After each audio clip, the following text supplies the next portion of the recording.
അല്ലയോ ബ്രാഹ്മണകുമാരാ, നമസ്കരിക്കപ്പെടേണ്ട അതിഥിയായ അങ്ങേൻ്റെ വീട്ടിൽ വന്ന് 3 ദിവസം ഭക്ഷണം കഴിക്കാതെ താമസിക്കാനിട വന്നുവല്ലോ. അങ്ങയെ ഞാൻ നമസ്കരിക്കുന്നു. അങ്ങയെ അനാദരിച്ചതുകൊണ്ടുള്ള ക്ഷോഭം എനിക്ക് വരാതിരിക്കട്ടെ. എനിക്ക് മംഗളം ഭവിക്കട്ടെ. ഓരോ ദിവസത്തിന് ഓരോന്ന് വീതം അങ്ങേക്ക് ഇഷ്ടമുള്ള വരം വരിച്ചുകൊള്ളുക.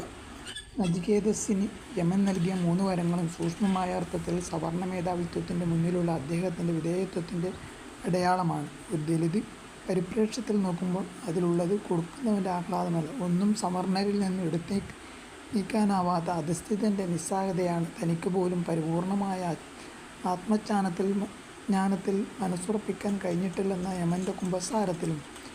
എന്നാൽ നചികേതസ്സിന് അത് കഴിഞ്ഞിരിക്കുന്നു എന്ന അദ്ദേഹത്തിൻ്റെ പ്രഖ്യാപനത്തിലും ഇതേ മാനസികാവസ്ഥ തന്നെയാണ് ആവർത്തിക്കുന്നത്. മരണദേവൻ പോലും തങ്ങളുടെ മുമ്പിൽ തലകുനിച്ചേ ഒക്കൂ എന്ന സവർണ മനോഭാവത്തിൻ്റെ ശാഠ്യമാണ്